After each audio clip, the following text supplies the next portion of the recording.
Corner से मेरे बच्चे की कब्र खुली हुई थी और कफन यहाँ बाहर बिखरा हुआ था। ब्लड के थोड़े से सिम्टम ऊपर निशान लगे हुए थे।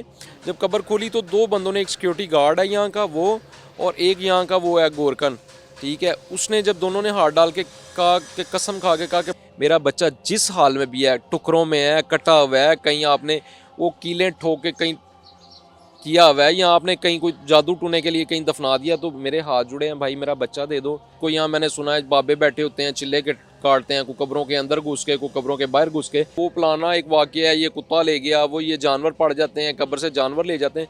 डिजिटल पाकिस्तान की वीडियोस देखने के लिए हमारा चैनल सब्सक्राइब कीजिए और बेल आइकॉन को प्रेस कीजिए ताकि आप हर वीडियो से बाखबर रह सकें। अस्सलाम वालेकुम, मैं हूं शाहिद हनीफ और आप देख रहे हैं डिजिटल पाकिस्तान।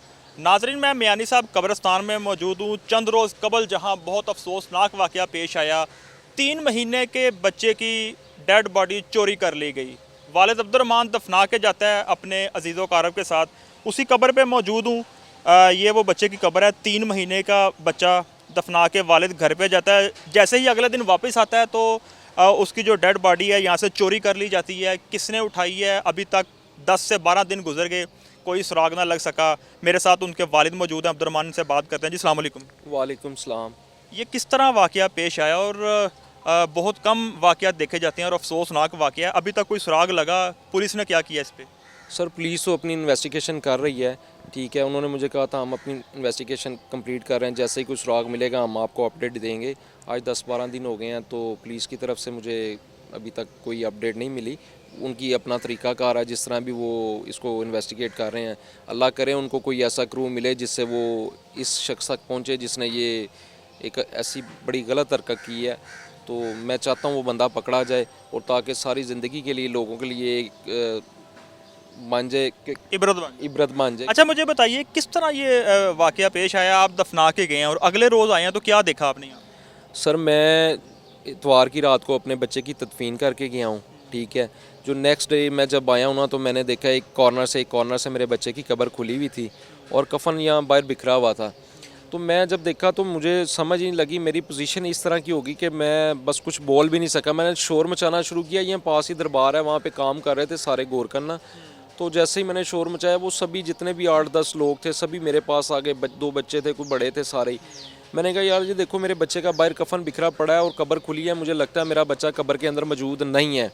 तो उसमें से एक गोरकन ने फ़ौरन जो है कफन उठाया, कब्र में रखा और कब्र को ना साइडों से बंद करना शुरू कर दिया और मुझे ना तसल्ली देता रहा कि भाई तू बेफिक्र हो जा, परेशान ना हो, तेरा बेटा कब्र के अंदर है। मैंने उसको कहा कि यार ज़रा हाथ डाल के चेक कर लो कब्र के अंदर बच्चा मुझे नहीं लगता है, लेकिन उसने कहा नहीं आप बेफिक्र हो। जो साथ यहाँ दरबार बन रहा था, मसाला वगैरह पड़ा था, इन्होंने फौरी कब्र को ना वो लेप किया और पक्का करने की कोशिश कर दी, ठीक है। मैंने ना अपने एक भाई को कॉल की, दोस्त है मेरा, मैंने कहा यार ये मेरे साथ इंसिडेंट हो गया है तो आप ज़रा मेरे पास आओ। उसने मुझे कहा मेरे पास आने से पहले मैं आता हूँ, तुम 15 पे भी कॉल करो। मैंने 15 पे भी कॉल की तो पुलिस भी आ गई। फिर मेरा भाई भी मौका पे पहुंच गया। उसने मेरे से पूछा कि बच्चा कब्र में है कि नहीं। मैं कहा मुझे यकीन है कि कब्र में बच्चा मौजूद नहीं है, तो एक दफ़ा कब्र खुलवा लेते हैं। उसने यहाँ के मौजूदा गोरकन है उनको प्रेशराइज़ किया, फिर कब्र ना दोबारा एक साइड से खोली गई। जब कब्र खोली तो 2 बंदों ने, एक सिक्योरिटी गार्ड है यहाँ का वो और एक यहाँ का वो है गोरकन, ठीक है। उसने जब दोनों ने हाथ डाल के कहा कि कसम खा के कहा कि बच्चा अंदर नहीं है। फिर जब पुलिस यहाँ मौजूद थी 15 की कॉल पे, तो मैंने उनको कहा सर कब्र खोल लेते हैं तो देख लेते हैं अंदर क्या माजरा। उन्होंने मुझे कहा देखें बात ऐसी है कि ये सारा एक कानूनी प्रोसीजर है, उसके बगैर मैं कब्र नहीं खुलवा सकता। आप मेरे साथ चले थाने, हम इसको सारा खुलवा लेंगे, कब्र कुशाई करवाएंगे, मजिस्ट्रेट से इसकी परमिशन लेंगे। फिर मैं गया, इन्वेस्टिगेशन टीम से मेरी मुलाकात हुई। उन्होंने मुझे कहा नेक्स्ट डे आप हमारे साथ चलें, इसकी परमिशन लेते हैं। उन लोगों ने मुझे अपने साथ लिया, इन्वेस्टिगेशन टीम के मेरे साथ गए। उन्होंने जज साहब से परमिशन ली, रिटर्न में लिखवा के आए। जब यहाँ पहुँचे हम तो कब्र खुली, तो कब्र में मुझे ये नहीं था तब तक पता कि मैंने अपने बच्चे को जो कफन पहनाया था ना, पहले मैंने अपने बच्चे को सूट पहनाया, सूट के ऊपर जो कफन है वो पहनाया। मुझे था कि मेरा बच्चा जो निकाल के ले गया सूट के साथ ही ले गया होगा। जब कब्र खुली उससे पहले तक मुझे कब्रस्तान की इंतज़ामिया यही दिखाती रही, बताती रही कि ये वो पुराना एक वाक़या है, ये कुत्ता ले गया, वो ये जानवर पड़ जाते हैं, कब्र से जानवर ले जाते हैं।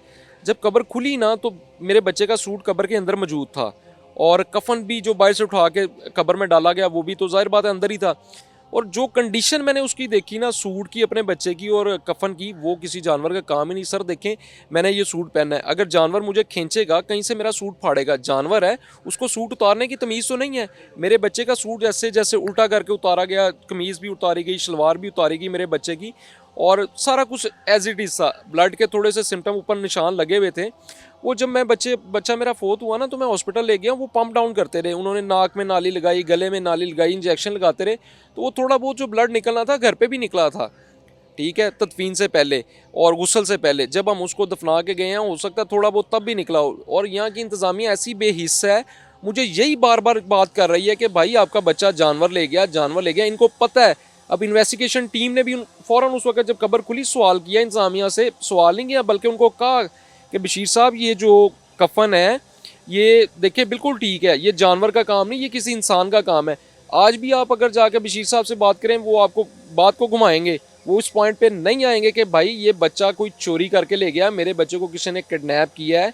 सर आप देखते हैं जिंदा लोगों को तो किडनैप किया जाता है, अब मेरा बच्चा कब्र में है, लोग कहते हैं ज़िंदगी में तो सुकून है ही नहीं, और मेरा बच्चा कब्र में नहीं है, मेरे बच्चे को मरने के बाद भी सुकून नहीं दिया जा रहा।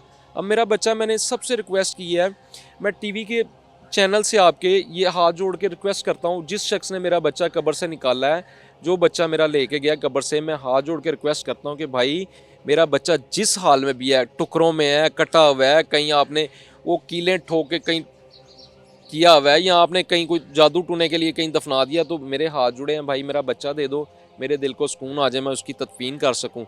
और सर ये मैं डेली आता हूं, मैंने यहाँ पे ऐसी ऐसी बातें सुनी हैं कि यहाँ की जो इंतज़ामिया, इतना बड़ा कब्रिस्तान है, लोग कहते हैं एशिया का सबसे बड़ा कब्रिस्तान है, यहाँ 6.5-7 लाख कब्र है, कितने कनाल पे है, और सर इतना बड़े कब्रिस्तान पे सवालिया निशान है कि 16 सिक्योरिटी गार्ड हैं।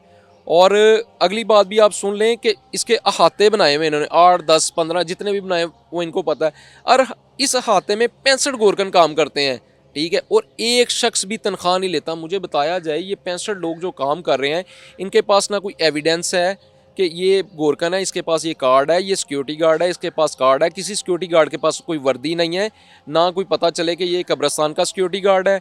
और यहाँ के जो गोरकन है, किसी के पास कोई एविडेंस नहीं है, कोई कार्ड नहीं है। मुझे बताएं, यहाँ पे कोई डकैत आके कब्रें खोलनी शुरू कर दे, कोई चोर यहाँ बैठा हो, कोई क्रिमिनल अंदर बैठे हों, वो गोरकन बन के बैठे हों, तो इसका कौन जिम्मेदार है? इतनी बड़ी कब्रिस्तान और इंतज़ामिया भंग पी के सोई हुई है, इनको पता ही नहीं है। अच्छा नाजरीन, बताता चलूँ, एशिया का सबसे बड़ा कब्रिस्तान माना जाता है मियानी साहब। लाखों लोग यहाँ पे उनकी तदफीन हुई है, यहाँ पे कब्रें हैं, और सरकारी फ़ीस भी वसूल की जाती है। अब्दुर्रहमान साहब से बात करेंगे कितने पैसे दफनाने में लगे, उसके बाद दफनाने के बाद भी एक बाप को सुकून नहीं है, किस तरह वो परेशानी के आलम में 8, 10 से 12 दिन हो गए हैं फिर रहे हैं।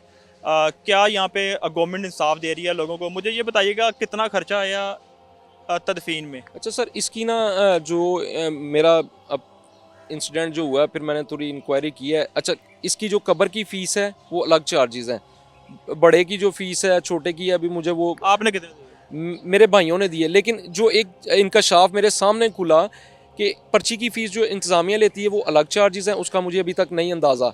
लेकिन जो आगे जिस बंदे को इन्होंने पर्ची दी कि भाई आप कब्र को खोलें, कब्र बनाएं, इसमें तदफीन के लिए जिसको भी दफनाना है दफनाएं, उसने मेरे से बच्चे की कब्र के 5,000 रुपये लिए, ठीक है। जिस रात में अपने बच्चे की तदफीन करके गया, यहाँ पे वो एक शख्स शोर मचा रहा था, को 3,000 रुपया, मैंने जी 3,000 रुपया दो।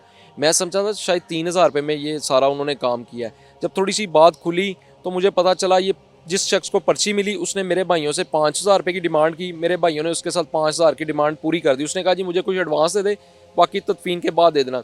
2,000 रुपया उसने लिया, 3,000 रुपये में वो ये कब्र का ठेका एक और बंदे को दे के चला गया। उसने अपनी 2,000 की दिहाड़ी लगाई, वो साइड पे चला गया। उसके बाद जिस बंदे ने 3,000 रुपया लिया, उसने मेरे बच्चे की, आप कब्र खुली देखेंगे तो ये जो कब्रिस्तान में छोटे छोटे ईंटों के टोटे नहीं, वो इकट्ठे करके और 1.5 फीट की कब्र सिर्फ उसने बना के दे दी। अच्छा, कब्र कुशाई हुई है पुलिस की निगरानी में, उसके बाद ये किसने तैयार करवाई है कब्र? जब कब्र कुशाई हुई ना, तो यहाँ से जब मैं गया हूँ तो उस वक्त यहाँ मेरे बच्चे की हालत, कब्र की हालत जो ना बड़ी गैर हो गई थी, खुली पड़ी थी, ठीक है। तो उस वक्त मैंने जो मेरी इन्वेस्टिगेशन कर रहे हैं डीएसपी साहब, मैंने उनसे एक रिक्वेस्ट की थी वो कि भाई मेरे बच्चे की जो कब्र है ना वो बड़ी खस्ता हाल है। तो क्योंकि मैंने घर में उस वक्त तक नहीं किसी को बताया था कि मेरे घर से कोई आए परेशान हो, तो मैंने कहा था मुझे उम्मीद थी कि मेरा बच्चा रिकवर हो जाएगा तो मैं कब्र में डाल के अपनी बात जो है ना घर वालों को बता दूंगा। मेरी बेगम मुझे कहती रही कि भाई मुझे कब्र पे लेके जाओ, मैंने उसको बेगम को अभी तक नहीं बताया। और बहुत सारे मैंने लोगों को इंटरव्यू दिए हैं, लोग समझते होंगे शायद आजकल का जैसा जदीद दौर है कि किसी के पास मोबाइल कैसे नहीं हो सकता, और झूठे पे लानत रब की मेरी बेगम के पास मोबाइल नहीं है, ना टच मोबाइल है ना बटनों वाला मोबाइल है। उसको अभी तक इस इंसिडेंट का नहीं पता। अगर कोई जिसको पता चलता है मेरे घर आता है, मेरा घर का कमरा बैक पे है, फ्रंट पे मेरा घर का कमरा जहाँ मेरे घर वाले सुबह शाम बैठे होते हैं, तो कोई भी आता वहाँ अगर आता है तो वो उसी को वहीं रोक लेते हैं कि भाई बेगम को नहीं पता, हमें सारी चीज़ का पता है।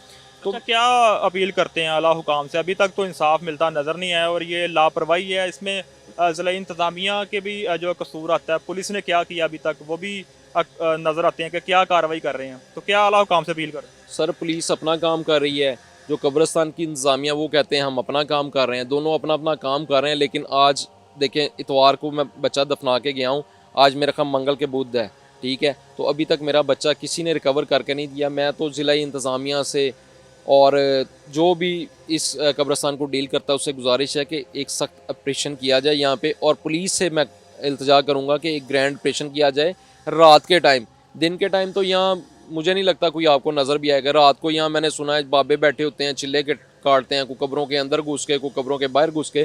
फिर यहाँ मैंने ये भी ये जो नशई लोग हैं इनसे भी सुना है कि कब्रें खोल के जब पुलिस रेड करती है ये कब्रों के अंदर घुस जाते हैं।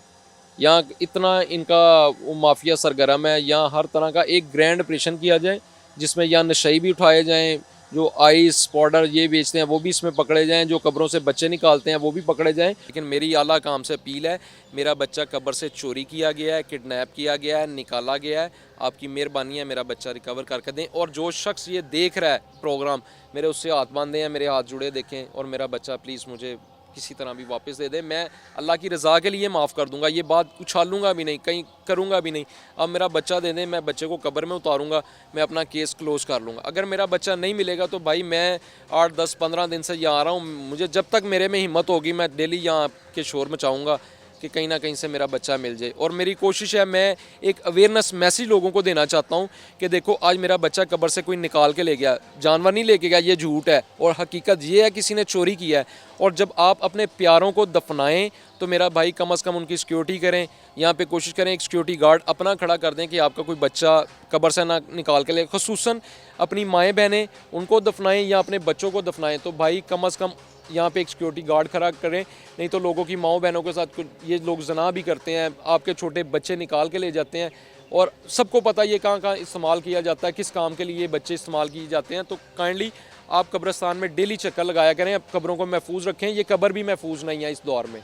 जी बिल्कुल, अब्दुर्रहमान साहब का यही कहना था, जिनका बेटा मोहम्मद अली, उसकी यहाँ से डेड बॉडी उठा ली गई है। और जो इंकशाफ यहाँ पे हो रहे हैं, दिल दहला देने वाले ये वाक़यात हैं। औरतों के साथ यहाँ क्या किया जाता है, कब्रिस्तान से निकाल के, और भी वाक़यात माजी में देखे गए हैं। तो काफ़ी अफसोसनाक वाक़या है। गवर्नमेंट इस पर क्या कर रही है, ज़िला इंतज़ामिया इस पर क्या करती है। और ये एशिया का सबसे बड़ा कब्रिस्तान माना जाता है जहाँ पे कोई सिक्योरिटी नहीं है। गोरकंद कौन है, कौन काम करने वाला, कौन सिक्योरिटी करने वाला है।